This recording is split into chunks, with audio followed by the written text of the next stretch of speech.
Uma boa noite a todos bem-vindos a mais um estudo de hoje, que nós tenhamos a proteção do nosso Pai Oxalá e nosso Pai Oxóssi na busca do conhecimento, que todos possam ser amparados e direcionados com o conhecimento e com cada vez mais esclarecimento, não é só o conhecimento, né, mas o esclarecimento. A gente sempre lembrar que o que a gente fala aqui nos estudos é para complementar as coisas que a gente aprende no dia a dia do terreiro, né? Um não exclui o outro, porque são coisas diferentes. Uma coisa é você estudar, ler livro, tal, e outra coisa é a vivência do terreiro, que é muito rica, muito profunda, né? Mas aqui o estudo ajuda a gente a compreender muita coisa que vai acontecendo durante a gira, né? E isso, gente, não é para quem iniciou, para quem já é iniciado, ou para quem está há muitos anos. Isso aí é constante o aprendizado. Porque a gente, com certeza, não tem noção, ou tem uma noção muito pequena das coisas que acontecem durante a gira. Por quê? A limitação da carne para a gente faz com que a gente não veja, não sinta, né, as coisas como elas realmente acontecem do lado de lá, tá? Então, assim, a gente vai tendo uma noção cada vez melhor, né? E a leitura e o estudo vão nos auxiliando, até para formar essa conexão, né? Quanto mais a gente sabe e compreende, mais a gente consegue se conectar com o que está acontecendo lá. Então, a gente falou... essa parte agora que a gente está falando é sobre a mediunidade nas semanas, para quem está entrando agora, tá? A gente tem falado sobre mediunidade, tipos de mediunidade, depois a gente falou sobre mistificação, sobre animismo, e aí a gente foi falar sobre obsessão, né? E junto com, agora entrando mais na parte de demanda, tá? Para a gente compreender o que é demanda. Tá? Só para vocês entenderem, eu acho que a gente não vai entrar muito mais, né? Talvez semana que vem a gente consiga aí dar uma finalizada nessa base para a gente falar de demanda, porque depois eu quero voltar nesse assunto, tá? Eu estou terminando o curso de desobsessão e demanda, e a gente volta nesse assunto para falar de coisas um pouco mais específicas, mas eu acho que agora não é a hora ainda. Por quê? Porque o objetivo desse curso que eu estou fazendo é para aprender a quebrar demanda mesmo, tá? E assim, o que eu quero passar por enquanto para todo mundo são as bases das coisas que fazem, como que funciona uma demanda, tá? Para depois a gente passar para essa fase de quebra-demanda. A gente precisa de uma base, até de tempo mesmo, primeiro, de experiência, para poder trabalhar com isso, porque são coisas muito sérias, muito perigosas, né? A gente não dá valor, às vezes, nas energias, tem muita gente... Só um pouquinho. Tem muita gente, às vezes, que entra, porque você não está vendo nada, não está ouvindo nada, então você entra ali na tenda, assiste a gira, ali nadando lá, pensando na morte da bezerra, aí depois sai de lá assim, ó, ai, tô passando mal, ai, tô ruim, ai, a gira foi pesada. Gente, pelo amor de Deus, né? Se cuida durante a gira, pelo amor de Deus, aquilo não é brincadeira.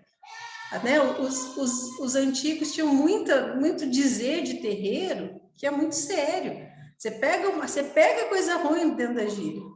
Por quê? Porque você está lá, alienado. O guia te ajuda, te protege, mas se você não elevar a tua vibração ali, você é uma porta aberta. Então, a gente tem que tomar muito cuidado. Mesmo quem está na assistência também. Na assistência é pior ainda.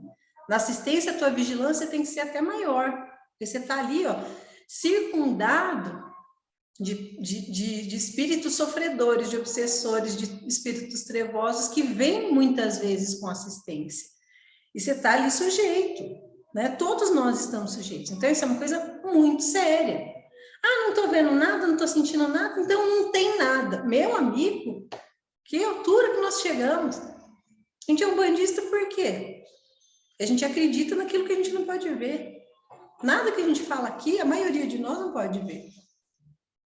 A gente vai além.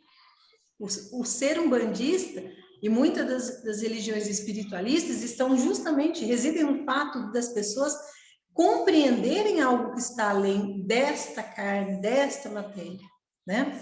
Então, a gente vai continuar falando hoje, isso é um assunto, gente, que, assim, não é específico, vamos dizer assim, só da obsessão, mas isso vale para todos os médios, todo mundo que está em desenvolvimento, vale para todo mundo precisa conhecer esse assunto. E aí, gente, por favor, não é, principalmente quem está entrando, quem não conhece muito, ou aqueles que têm algum problema, já veio para o terreiro porque tem esse tipo de problema, não é para ficar com medo, tá?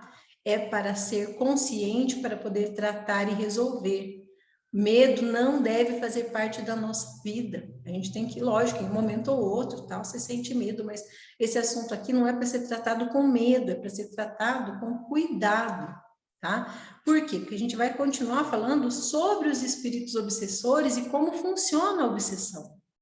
E nós, gente, médios, a maioria de nós ou já passou, ou está passando, ou vai passar por um processo de obsessão. Isso é fato. A mediunidade, infelizmente, por abrir essas portas, você abre uma porta, né? Entra coisa boa e entra coisa ruim. Então, a gente tem que cuidar, ter um filtro, uma tela de proteção nessa nossa porta da mediunidade, para não deixar entrar essas coisas ruins.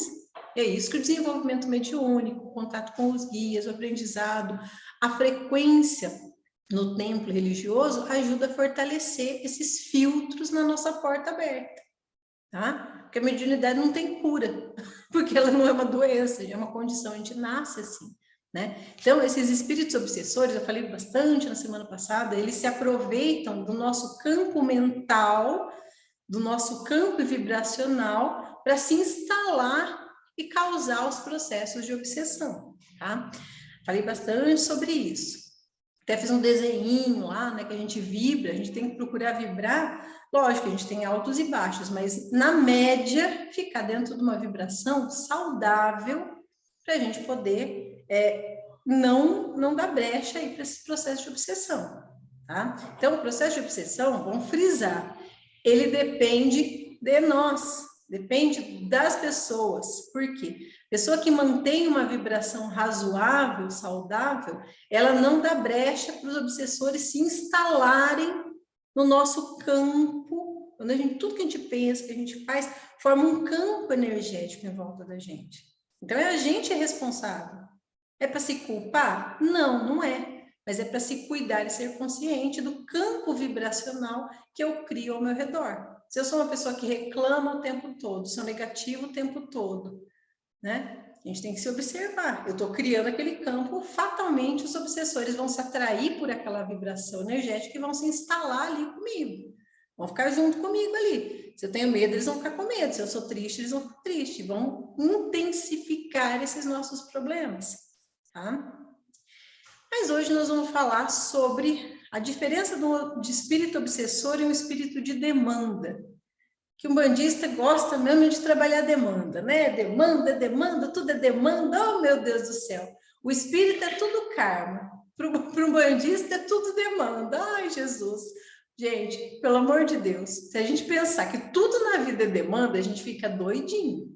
Você começa a criar uma teoria da conspiração que tá tudo, nossa senhora. Então, assim, eu fui mandada embora do meu trabalho, é demanda, né? Meu marido me largou, é demanda. Tudo que acontece, eu bati o dedinho na quina da mesa, é demanda. Fica um vício. A vida não é assim, gente. Não é, para, né? A gente tem que pensar, primeiro, filtra, elimina as causas físicas, as causas emocionais, vai para o óbvio, para o lógico, mas existe a demanda, né? Então, a demanda é uma coisa real, existente e presente no nosso dia a dia, enquanto médium de terreiro e enquanto trabalhador da casa. A gente lida com demanda, a gente vê demanda, a gente sofre demanda, né? Por isso, inclusive, que a gente tem que estudar esse assunto, tá? E o que é um espírito que causa demanda ou que cumpre uma demanda? tá? Diferente do obsessor, o obsessor, ele tá ali, ele não tem a natureza de te prejudicar diretamente. Tem obsessor que está sofrendo, ele faz você sofrer, mas ele não está ali com o intuito de fazer você sofrer, não está com o intuito de fazer você te prejudicar. Ele acaba fazendo isso por causa da vibração dele, que é muito ruim, que é muito baixa, etc. Agora, o espírito de demanda, aí eu tenho uma situação completamente diferente. Eu tenho um espírito que vem com objetivo específico de prejudicar alguém. Ele é contratado para prejudicar alguém. Não tem os matadores de aluguel, né? Então, o matador de aluguel não vai matar, mas às vezes, né? Mas vem esse espírito, ele é contratado para fazer mal para alguém específico. Então, ele tem um objetivo de prejudicar. Eu falo prejudicar porque pode ser, assim, de diversas formas.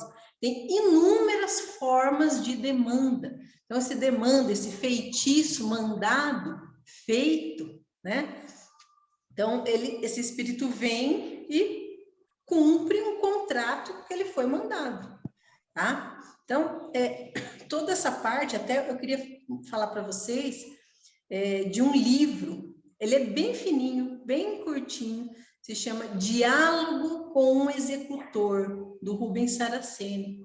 É um livro, tem PDF, bem fácil na internet. Gente, esse livro é muito bom. Por quê? Porque ele é a história de um espírito que veio cumprir demandando contra o Rubens Saraceni, na década de 80. E o Rubens Saraceni ficou doente mesmo. Começou a dar um problema nas costas dele, dor e problema, e o médico não achava. Aí depois de na época ele já era um médium experiente, já era chefe de terreiro, etc. E depois de muito fuçar, eles conseguiram achar esse espírito que estava lá. Foi contratado para uma demanda contra o Rubens Saraceni. Só que daí eles pegam, né, puxa, né, aquele espírito, esse espírito foi puxado, que é a puxada, trazido para conversar. E aí, na conversa, por isso que é o executor, né? Ele é o executor da demanda, né, do trabalho. Na conversa com ele, o Rubens Saraceni descobre o que estava acontecendo. Quem que mandou ele lá? Por quê? Né? Então, ele tinha sido mandado lá porque o chefe dele falou, ó, vai lá e ataca, né, aquele médium lá, aquele chefe de terreiro, por causa disso, inventou lá um motivo, tá? Dizendo que ele estava fazendo coisa errada, que ele era um devedor da lei, etc. E esse espírito vem e começa a atuar contra o Rubens Saraceni. Ele conta tudo isso. Só que daí, quando ele conta tudo isso, os mentores do Rubens Saraceni que estavam junto conseguem revelar a verdade, que ele tinha sido enganado. Olha isso que interessante. Então, ele é um espírito que estava lá para prejudicar o Rubens Saraceni e ele foi enganado por um chefe das trevas que se utilizou dele para cumprir. Então, esclarecida a situação, ele pediu perdão, ficou, nossa, né, ficou assim, na verdade, depois ele começou a tentar reparar de todas as formas, tal, saiu daquela situação de escravidão que ele se encontrava no plano astral. E ele daí publica, né? Ele psicografa esse livro porque ele gostaria de que as pessoas conhecessem a história dele.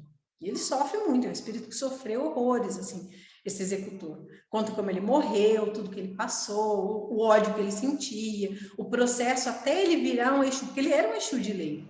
Só que ele foi enganado. É muito complexo, gente. Aqui a gente não tem noção de como são as hierarquias e as ordens do lado de lá.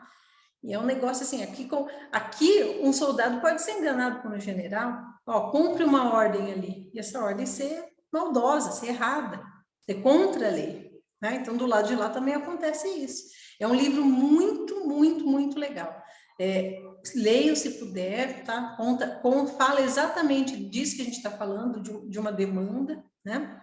E fala muito da hierarquia. Todos os livros do Rubens Saraceni deixam bem clara a hierarquia que tem no plano espiritual, tá? Assim como existe hierarquia nos espíritos de luz, nos espíritos superiores, existe hierarquia nos espíritos trevosos. Eu não estou falando de Exu de lei, eu estou falando aqui de espíritos trevosos, de espíritos que agem contra a lei. Eles não seguem as regras de Deus. Quando eu falo da lei, é a lei de Deus, é a lei divina, tá? Então, existe hierarquia muito, muito ajustada do lado de lá. Então, você tem gangue, você tem máfia, você tem organizações extremamente eficientes nas trevas, tá? Tem espíritos especializados em áreas distintas, em doenças, em vício, em implante de ovoide, em perturbação sexual, né? Tem até os íncubos e súcubos, que são demônios sexuais, que são especialistas em causar distúrbios sexuais. Então, tem muita literatura que conta, né, essas hierarquias, então eles são muito organizados, e tem chefe, eles têm os chefões das trevas, tá? Que mandam, e tem os capachos, tem os ascone deles que vêm, muitas vezes são esses que chegam para nós aqui perturbar, são os hierarquia baixa, né? Os de hierarquia alta, eles não vêm aqui diretamente, eles mandam os seus encarregados, né? Por isso que, às vezes, né, tem essas negociações para acabar com demanda entre Exu e certas entidades trevosas. Às vezes é preciso negociar. Você já imagina, mas por que Exu negocia com a entidade trevosa? Não é só ir lá e dar um pá, puf, pá, pá, pá, pá. Não é bem assim, gente, né? Porque mesmo as entidades trevosas têm um objetivo na obra de Deus. E às vezes, muitas pessoas precisam aprender pela dor. Essas entidades trevosas, né, muitas vezes estão se utilizando da lei. Não são Exus de lei, mas se utilizam outras entidades trevosas, né, que não são Exus, se utilizam da providência divina mesmo, da lei de Deus, para fazer a pessoa sofrer para aprender. Isso é de Deus, o sofrimento é de Deus. Entende? É ruim, né? A gente acha que Deus é tão bonzinho, mas Ele é. Mas da forma que a gente não imagina. Entende? É compreender que o sofrimento, que dor, faz parte de um aprendizado e um aprimoramento do nosso espírito. Isso não quer dizer que a gente precisa aceitar e se resignar com a dor. Porque existem muitas formas de aprender. Não é só sofrendo, mas alguns precisam sofrer, tá? Então, essas entidades trevosas, às vezes, estão cumprindo ordem de lei. É preciso, a própria lei está punindo aquele médium, aquela pessoa, né? E aí, o que acontece? Exu, às vezes, para minimizar, precisa negociar com essas entidades. Entende? E aí é negociação mesmo. Ó, você foi contratado para fazer isso, porque o teu chefe tem esse objetivo. Mas aqui o protetor dele está com essa missão. Então, a gente precisa negociar. O protetor dele tem uma missão aqui, mas a punição dele que precisa ser dada, e é de lei, também precisa ser aplicada. Então, negocia-se muitas vezes com essas entidades. Então, o Exu não expulsa, não é chegar lá e expulsar. Porque nem todas as entidades que estão cumprindo demanda, né, ou estão ali naquela situação, estão necessariamente descumprindo a lei. Existe causa e efeito, pessoa que procura, existe uma série de fatores. A gente não pode julgar o livro pela capa. Aí a demanda, então vai lá, expulsa, explode, aprisiona. Não é assim, não é bem assim. Então, as entidades vêm com cautela para desmanchar, para desfazer da forma mais adequada possível, né?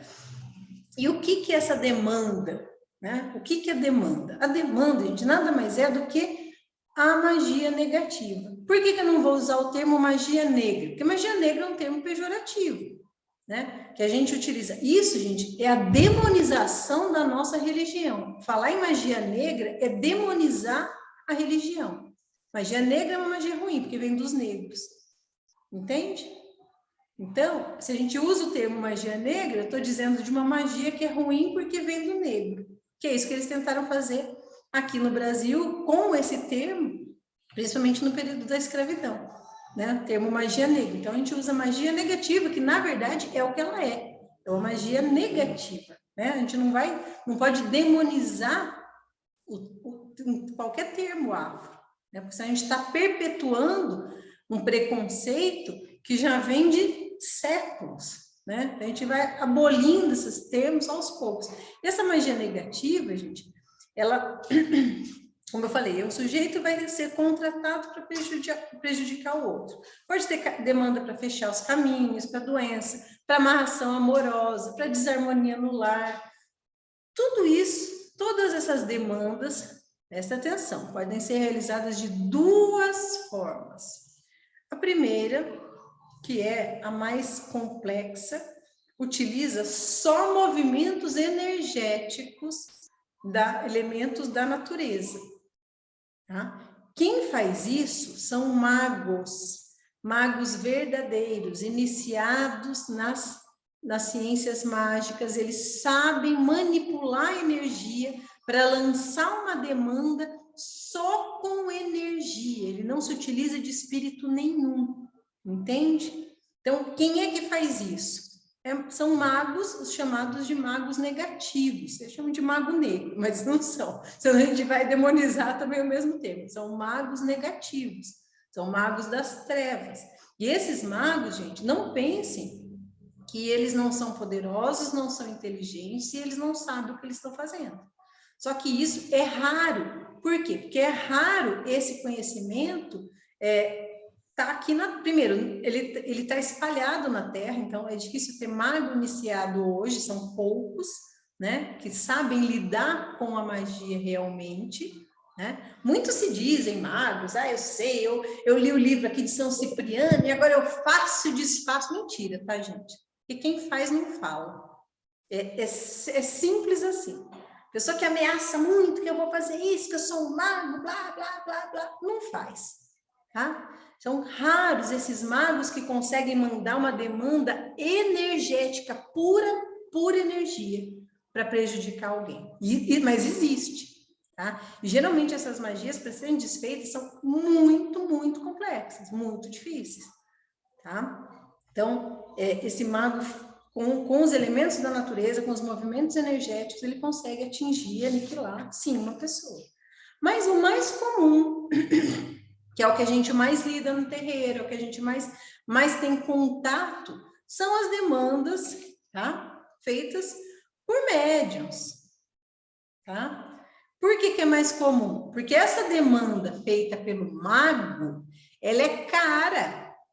O mago, ele não consegue fazer assim, ó, plim, plim, plim, feitiço aqui, feitiço aqui, feitiço ali, né? Como nos desenhos da Disney. Não é assim que funciona, tá, gente? Esses magos, para manter essa vibração energética, esse movimento energético contra uma pessoa, ele tem que ficar concentrado praticamente o tempo todo. Ou seja, você vai pagar alguém para ficar quase que em tempo integral movimentando energia contra aquela pessoa, com os elementos, com vela, etc, etc. Mas é caríssimo. Então, ele exige do magista essa concentração, né? Ele pesquisa a vida da pessoa para saber que hora que a pessoa dorme, que é um dos momentos que a pessoa fica mais vulnerável à magia. Então, tem todo um trabalho que é muito caro.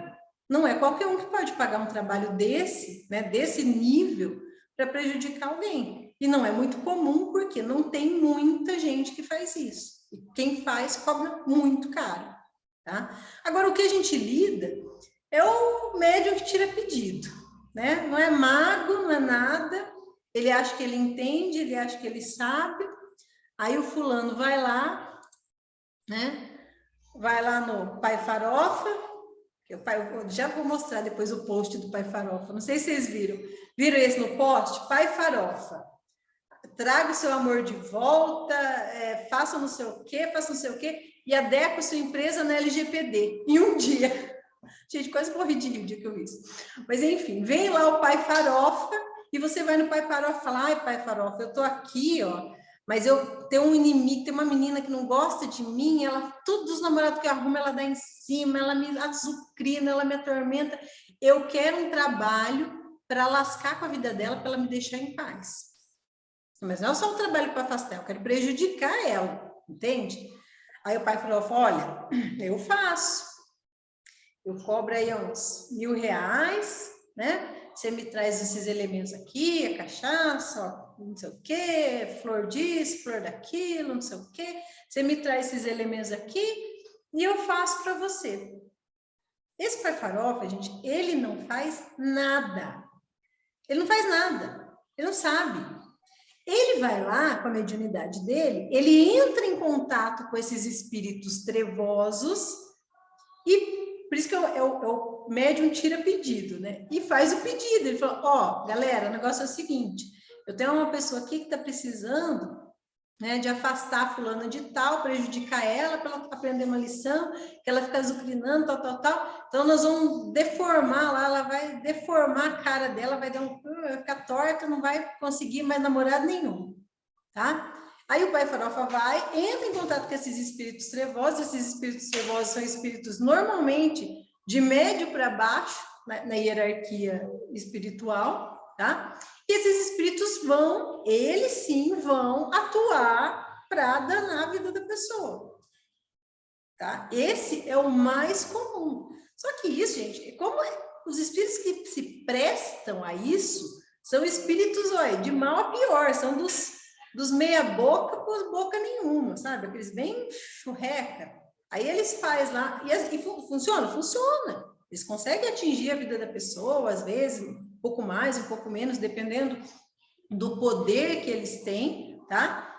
Mas daí chega no terreiro, gente, a pessoa rela, o guia rela na pessoa, ele consegue identificar o trabalho, consegue desfazer, né? Todos os guias conseguem fazer isso, com a ajuda de Exu, com a ajuda de caboclo, né? Por quê? Porque não é um trabalho magístico de verdade, são espíritos contratados. E esses espíritos são espíritos, né, de baixo calão, né? A maioria deles, porque os espíritos que são chefes de falange das trevas, eles não se prestam a esse tipo de serviço, eles têm outros interesses. A gente já vai falar sobre isso também. Então, esses espíritos que ficam atormentando aí o povo que a gente atende no terreiro, que vai, são espíritos, gente. Por isso que eu falo que não é para ter medo. Os guias fazem assim, ó. Manda embora, desfaz, ajuda, recupera a pessoa, instala tudo ali, tá? Eles literalmente não podem, né, com a atuação dos guias e mentores que estão atuando ali na casa. Mas que tem demanda? Tem. Faz demanda contra o terreiro? Claro, vixe, de penca. Toda casa espiritual sofre constantemente demanda, gente, porque é um trabalho ali que afeta diretamente o que as trevas fazem. As trevas fazem, qualquer casa, o terreiro sério, desfaz, entende? Então, não é do interesse deles que casas sérias encaminhem as pessoas, né? Orientem as pessoas, desfaçam as magias que eles fizeram. Eles não querem isso, então eles querem sempre destruir casas, né? Templos religiosos, líderes religiosos, são sempre visados. É por isso que eu falo, quanto maior a responsabilidade, maior a proteção. Não é para ter medo, entende?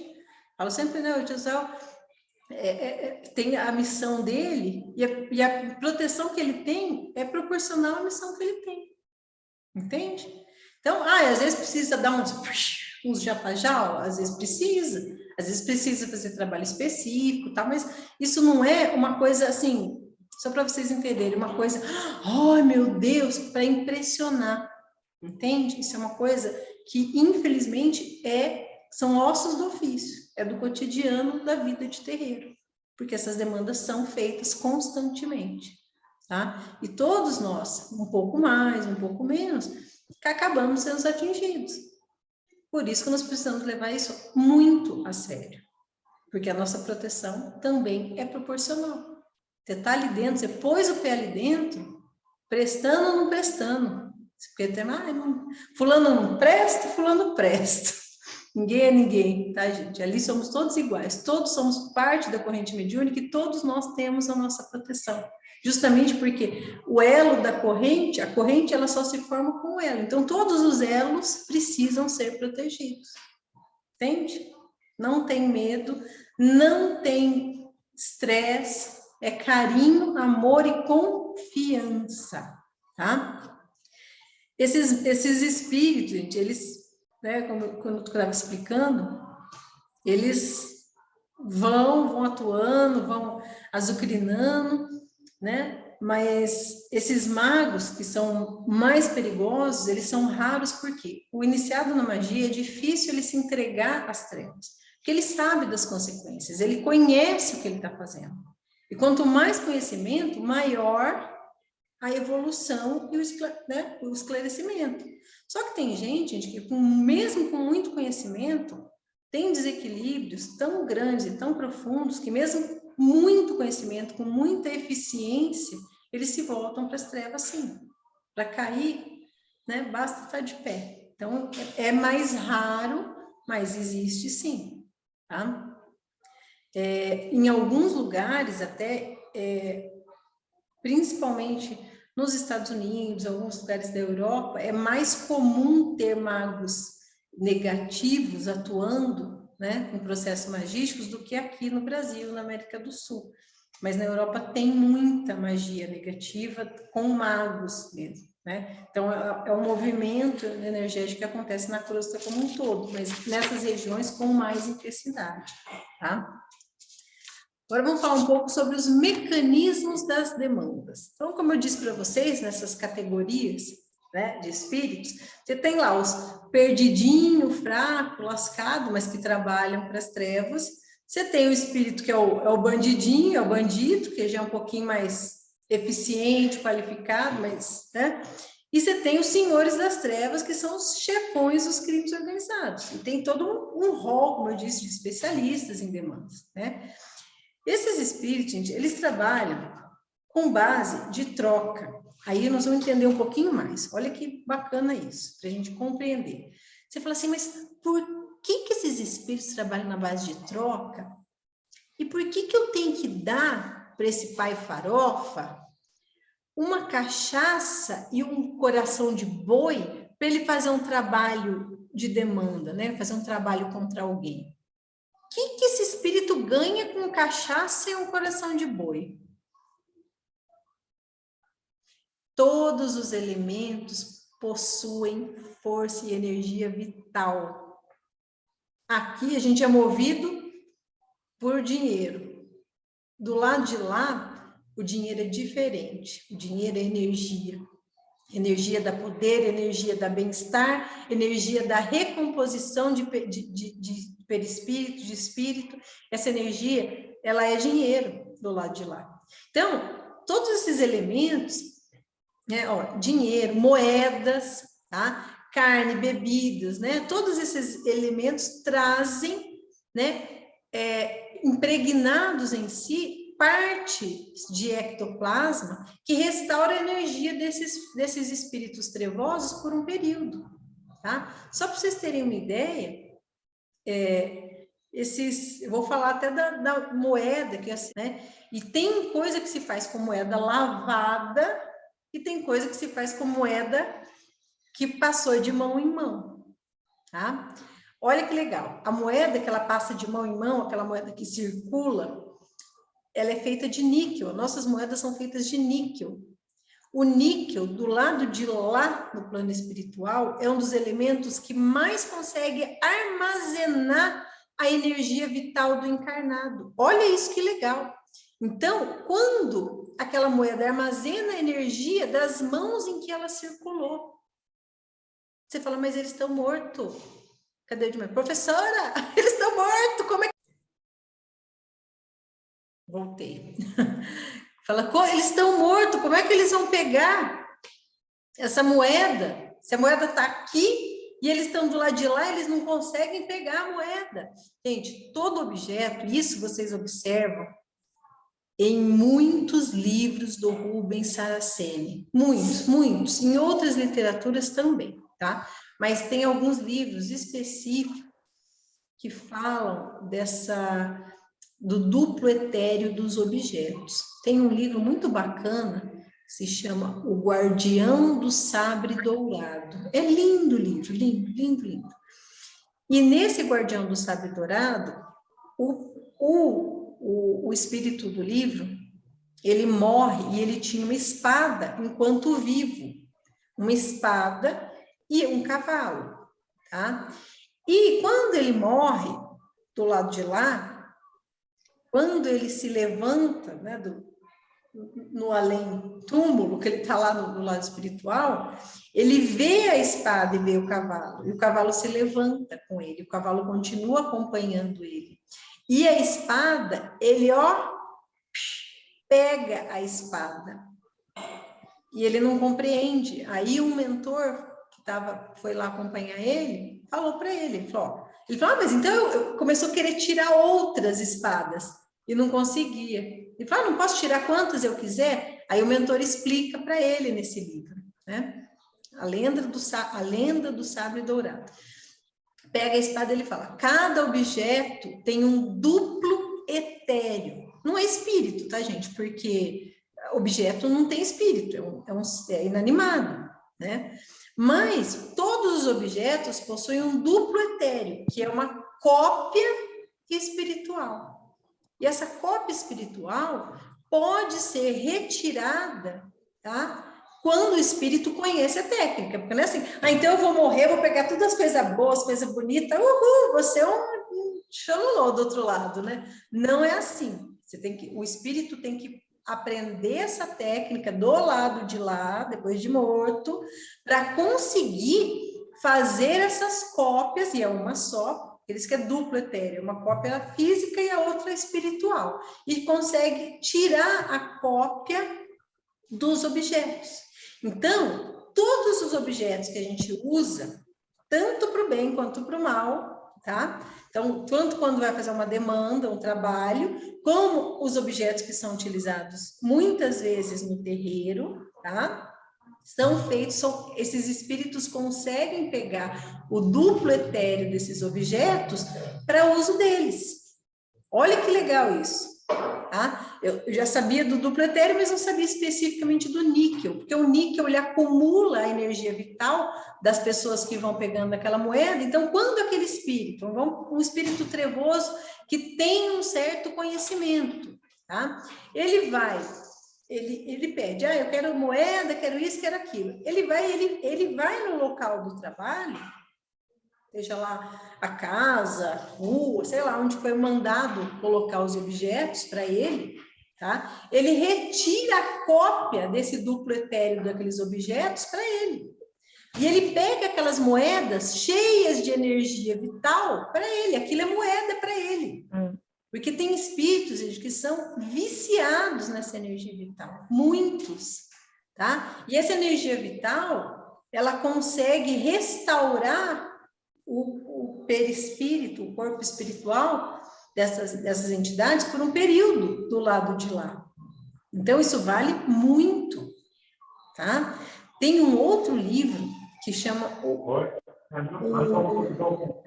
Guardiões da Lei Divina, tá?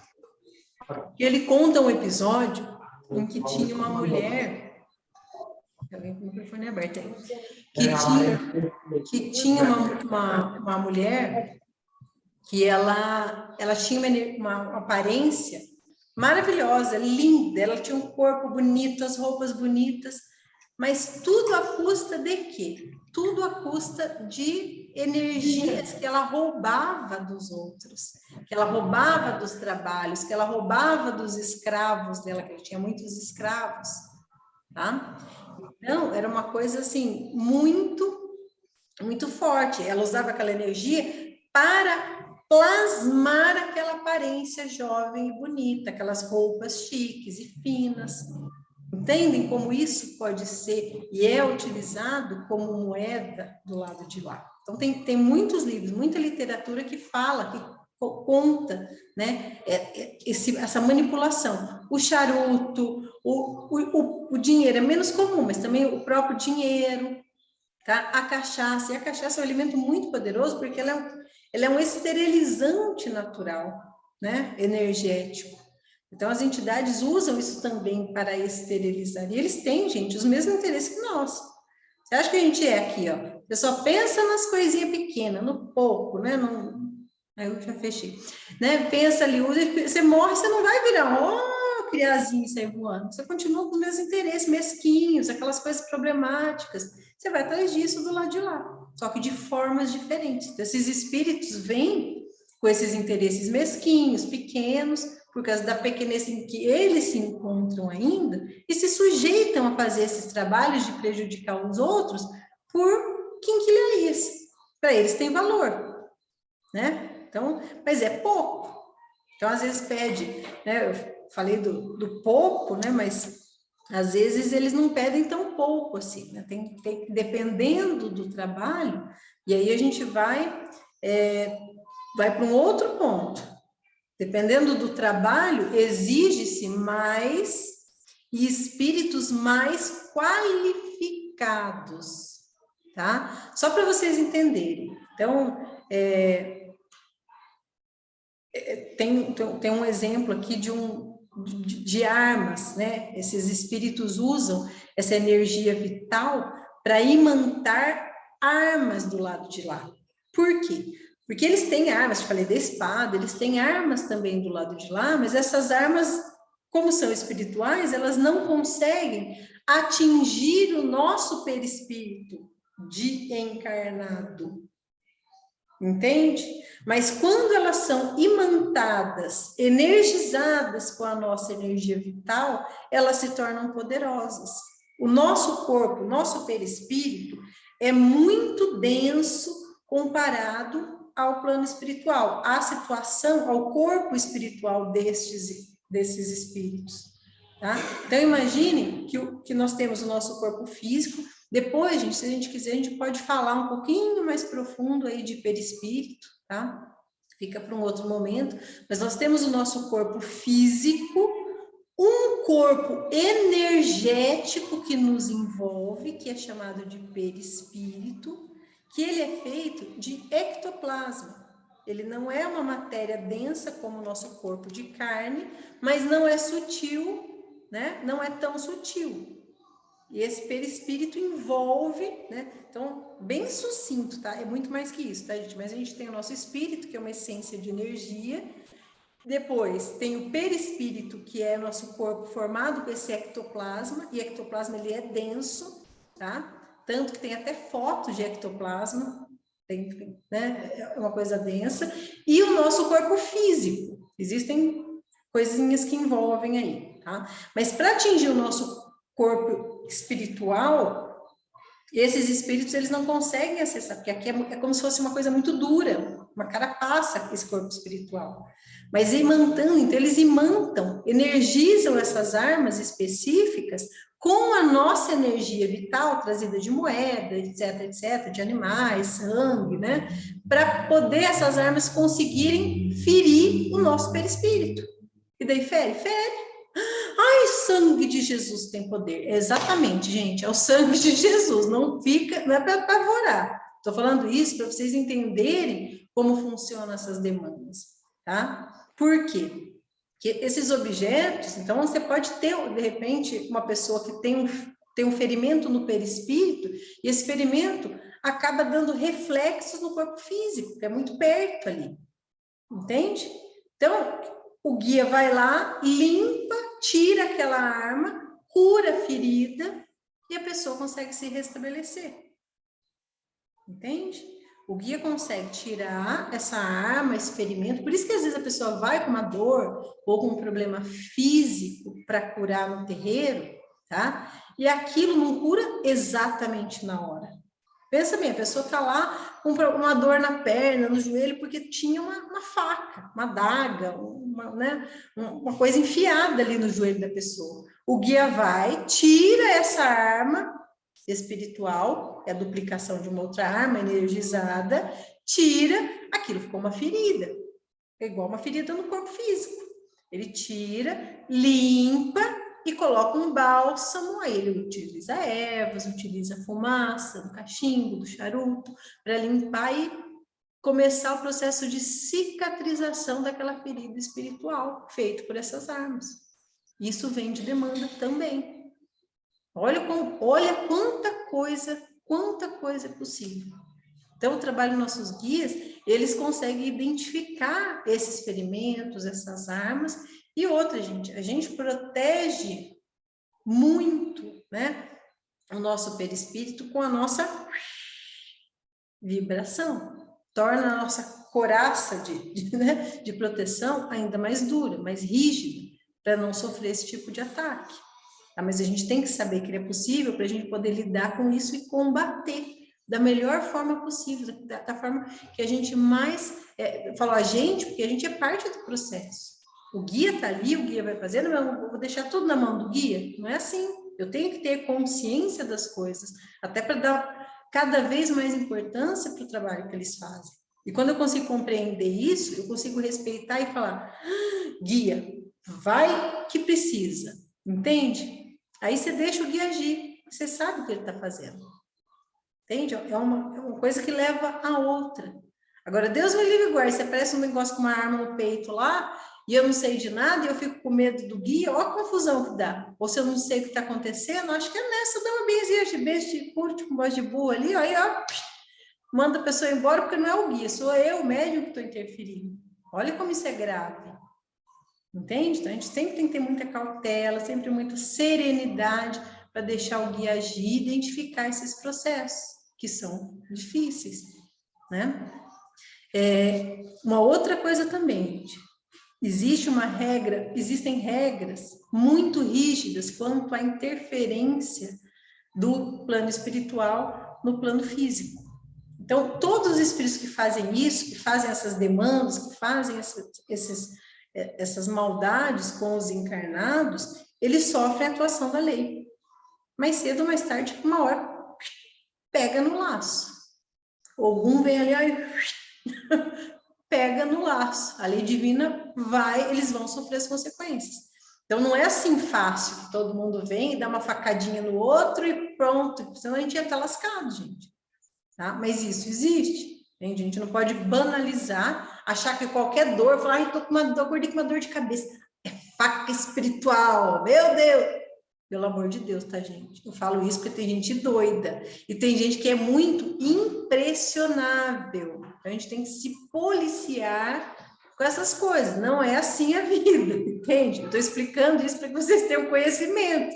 Não é para ficar imaginando as coisas na cabeça, tá? É justamente o contrário. Então, falei dos elementos, tal. Uma outra coisa é que esses elementos, a energia do sangue, gente, é muito forte, tá? Para a demanda. Por isso que tem muitas magias negativas que exigem sangue. Sangue de animal, fígado, coração de boi, galinha, né? A energia do sangue é muito poderosa, porque ela tem um concentrado de energia vital enorme. Então, isso é ouro para esses espíritos. Tá? E quando tem um sacrifício animal, por exemplo, quem vem pegar primeiro, quem vem se servir primeiro, é o chefe da falange das trevas. Não é o barrequinho aqui que foi contratado. Ele é chefe, ele está sendo mandado por alguém. Então, ó, eu preciso... Você vai lá no Pai Farofa, o Pai Farofa fala, ó, esse trabalho aí é muito difícil, né? A pessoa tem muita proteção, eu preciso de um elemento muito forte para fazer esse trabalho.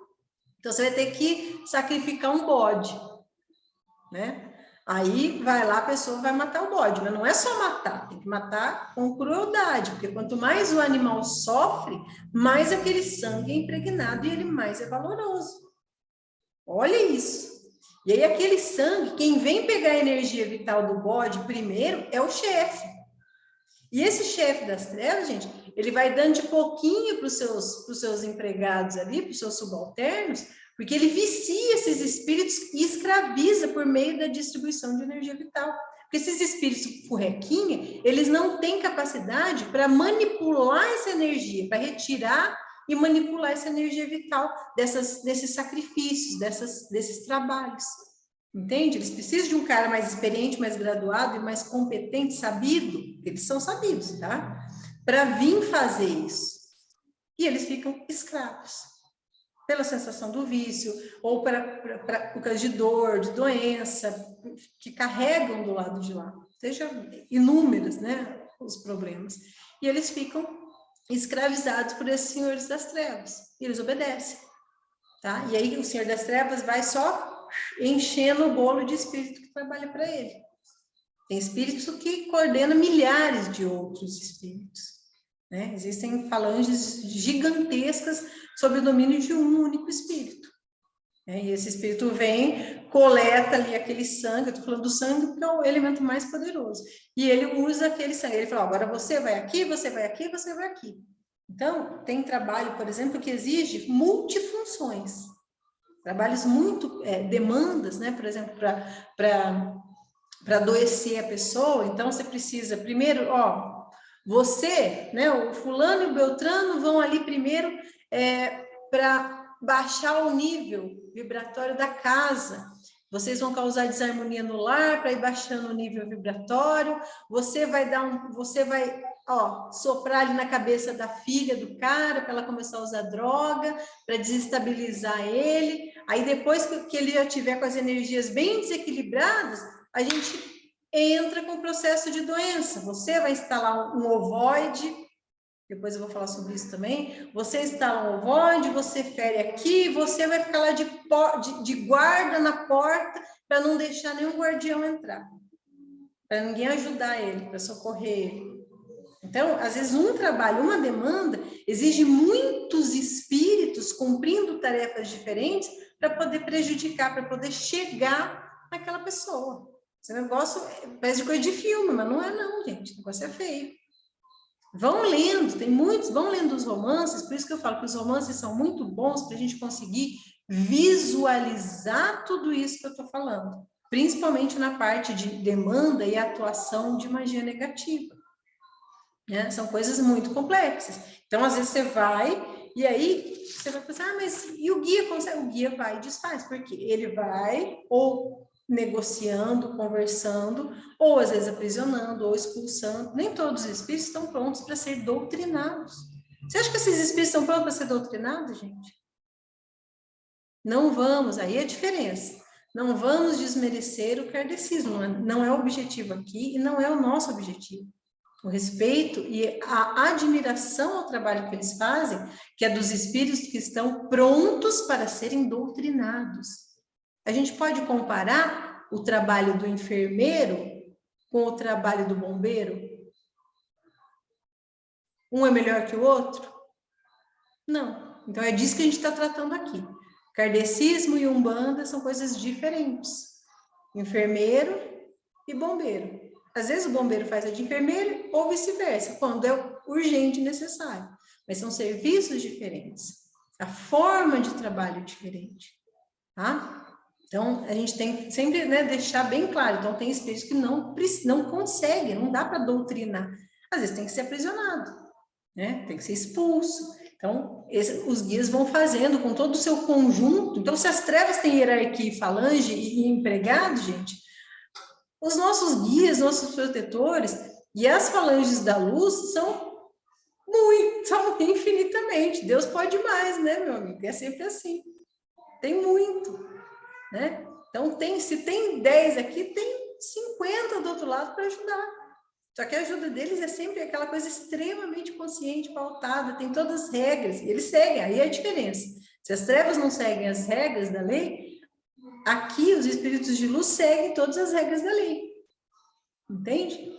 Eles, com toda a cautela, com todo o cuidado, eles vão desfazendo essa demanda, vão desfazendo essas magias, e graças a Deus que existe a Umbanda na Terra para fazer isso. Porque antes as magias não tinham oponentes. Ou você acha que você leva um trabalho de magia negativa, né? É qualquer padre que vai saber combater. Quantos padres exorcistas vocês conhecem? Eu não conheço nenhum, porque são raríssimos. Então, a Igreja Católica não tinha, né? Não tem, mas são pouquíssimos, não dá conta, literalmente não dá conta do recado. Então, a gente precisava de uma atuação mágica para lutar com paridade de armas aqui na Terra para poder combater isso. E antes não tinha. Quantos e quantos não foram internados, morreram, considerados loucos, com doenças que ninguém encontrava, etc, etc, problemas por falta, às vezes, de ajuda contra uma demanda, né? Então, graças a Deus, existem, não só Umbanda, existem outras religiões que também trabalham, né, com magia, com esse tipo de socorro, né? Algumas que não são nem consideradas religiões, são seitas, mas eu nem gosto desse termo, mas que combatem também com armas mágicas, né? Paridade de armas, igualdade de armas, para lutar essa guerra, que é uma guerra, que vai ser sempre. É hoje assim? Não, é sempre.